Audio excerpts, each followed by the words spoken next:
Kita baca Yohanes pasal 1 ayat 1 sampai dengan 18.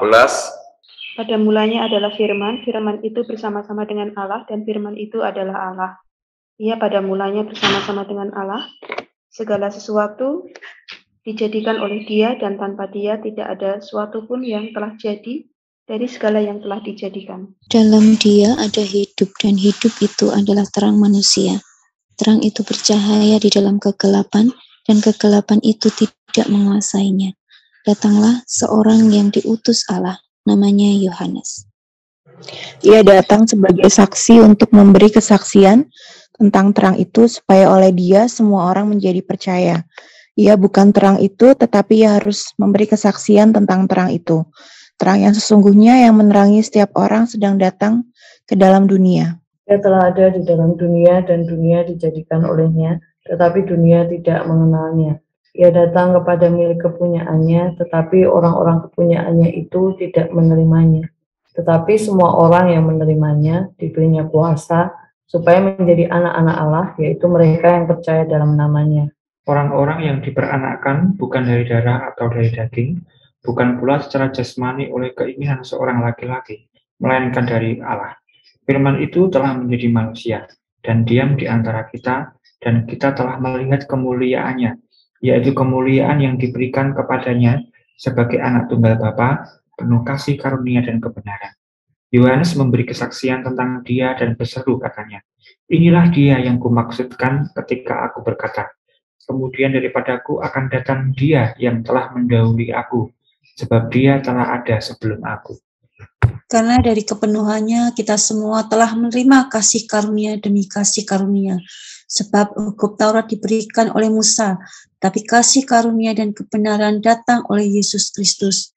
Tidak seorang pun yang pernah melihat Allah, tetapi anak tunggal Allah yang ada di pangkuan Bapa, Dialah yang menyatakannya.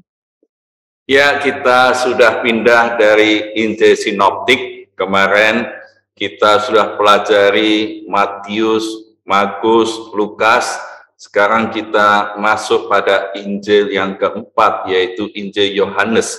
Injil Yohanes ada keistimewaan, dan 3 Injil yang terdahulu, sinoptik, sudah menyoroti dan menyaksikan Yesus yang lebih banyak di insaninya. Ya, ini terkenal bahwa Jesus from below, ya, Yesus dikenakan yang dari bawah.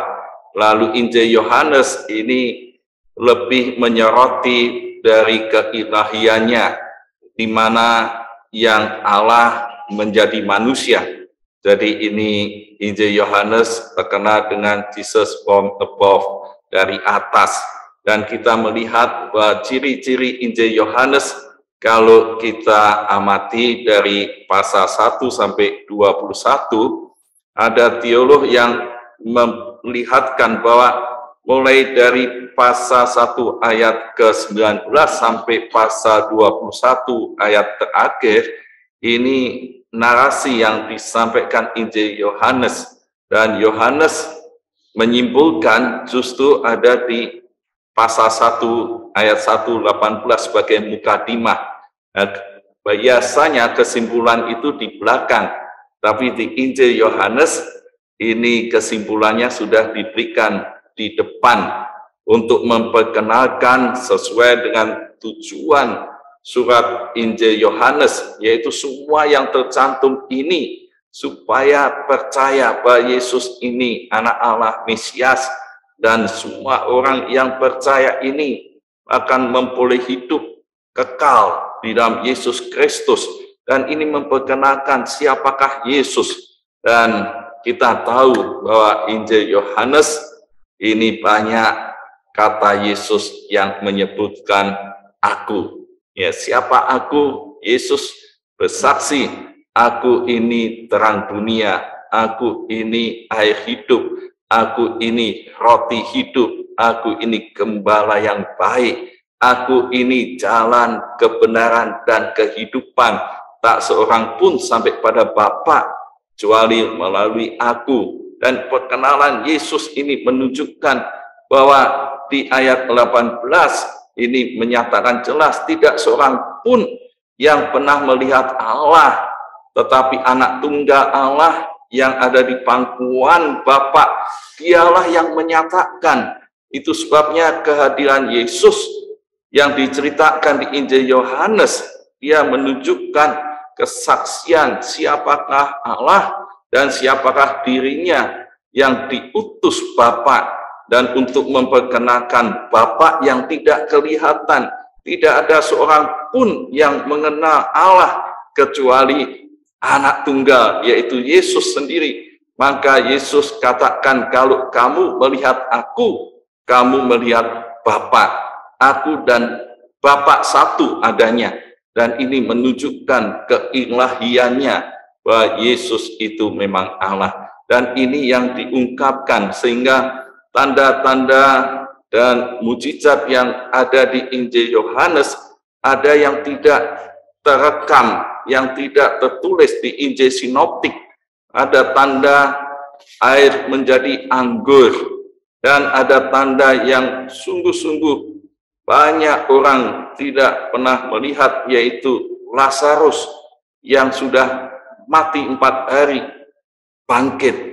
bangkitkan Yesus Kristus. Dan Tuhan Yesus katakan, akulah kebangkitan. Dan orang yang ada dalam Yesus sekalipun mati tetap hidup. Dan Injil Yohanes tidak banyak mengatakan tentang kerajaan Allah, tapi lebih banyak menyatakan tentang hidup kekal. Dan ini yang menjadi tujuan Injil Yohanes jelas, supaya mereka yang percaya memperoleh hidup kekal di dalam Yesus Kristus. Nah, pasal 1 kita melihat, yaitu Tuhan Yesus dari atas. Ya, persoalan yang terjadi di situ pada zaman Yohanes ini, ada Helenisme dan ada ajaran Doketisme yang mengajarkan bahwa ya, Yesus ini bukan manusia sejati, hanya kelihatannya manusia, karena dia yang ilahi, tapi bukan manusia sejati. Dan ada ajaran-ajaran yang menganut Gnostisism, dan di situ memisahkan yang metafisik dengan yang empiris, yang tidak kelihatan dengan yang kelihatan. Ini tidak mungkin yang metafisik jadi yang fisik. Ini tidak mungkin terjadi, logos itu tidak mungkin jadi daging. Persoalan-persoalan ini ada di masa kini, dan kita bisa melihat, mendengar pernyataan-pernyataan banyak orang. Apakah Yesus itu Allah? Yesus ini hanya nabi, hanya manusia super, hanya manusia luar biasa, tapi ini bukan Allah. Bagaimana Allah itu ada di dalam Yesus, orang Nazaret? Tidak mungkin. Dan ini persoalan kristologi sampai saat ini banyak dipersoalkan. Maka jawaban Yohanes membuktikan bahwa Yesus itu dari Allah, dan memang dia adalah Allah. Di ayat 1 jelas katakan, pada mulanya adalah firman, firman itu bersama-sama dengan Allah, dan firman itu adalah Allah. Jadi firman bersama-sama dengan Allah, dan firman itu adalah Allah. Dan ciri-ciri Allah itu jelas. Dia menjadikan segala sesuatu, di ayat 3 itu jelas. Segala sesuatu dijadikan oleh Dia. Tanpa Dia tidak ada sesuatu yang telah jadi dari segala yang telah dijadikan. Dan ciri berikutnya, Allah itu adalah hidup. Selain Dia pencipta, dalam Dia ada hidup. Dan hidup itu adalah terang manusia. Dan pengertian pada waktu itu tentang terang itu yang ada di atas. Yang di bawah ini ada di dalam kegelapan. Orang-orang yang meyakini itu. Jadi terang itu ada di atas, dan ini memang Dia adalah Allah itu. Dan kita melihat ada kesaksian yang diutus Allah, namanya Yohanes, ya menyaksikan tentang terang itu, menyaksikan tentang Yesus ini, dan terang sesungguhnya yang menerangi setiap orang sedang datang ke dalam dunia ini. Dan ini penyataan Injil Yohanes pasal 1, dan ini jelas dikatakan ia telah menjadi manusia. Firman itu telah menjadi manusia dan diam di antara kita. Ya, firman menjadi daging, inkarnasi, dan itu ada dalam Yesus Kristus. Jadi kita melihat dan mengenal Yesus adalah Allah sejati dan Yesus adalah manusia sejati. Di dalam diri Yesus inilah dia Allah sejati dan dia manusia sejati. Dan Yesus datang ini punya ciri-ciri yang dikatakan di sini, yaitu kita telah melihat kemuliaannya. Di dalam diri Yesus ada kemuliaan. Dan di dalam diri Yesus, anak tunggal Bapa itu penuh kasih karunia dan kebenaran. Kasih karunia dan kebenaran inilah yang ada di dalam Yesus Kristus. Sehingga kita perlu meyakini saat ini bahwa Yesus memang Allah sejati dan manusia sejati. Dia penuh kasih sayang, menghapus dosa manusia, penuh kebenaran dan penuh kemuliaan. Dan dialah yang menyaksikan tentang Bapa itu. Dan di dalam Yesus Kristus kita akan tahu keselamatan dan hidup yang kekal. Jadi saudara yang saat ini belum mengenal Yesus Kristus, biarlah saat ini kesempatan untuk mengenal dan menerima Yesus secara pribadi. Karena mereka yang menerima Yesus akan menjadi anak-anak Allah, yaitu mereka yang tidak dilahirkan, diperanakkan dari darah atau daging, tapi diperanakkan yaitu dari Allah, Roh Allah, diperanakkan dari atas, diperanakkan dari Allah, sehingga orang yang percaya Yesus menerima Roh Kristus dan menjadi anak-anak Allah. Ambil keputusan yang belum menerima Yesus, saatnya untuk menerima Yesus. Tuhan Yesus memberkati. Amin. Mari kita bersama meresponi dengan pujian tak terukur kasih-Mu Yesus.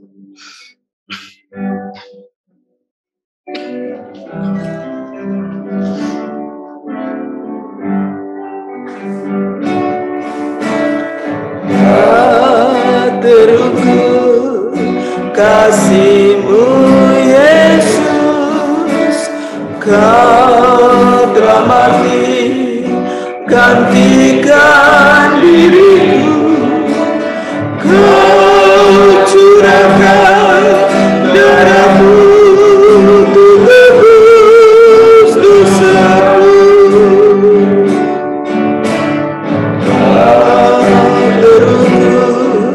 Kasih-Mu Yesus, Kau telah mati gantikan diriku, Kau curahkan darah-Mu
salib untuk menebus setiap dosa kita.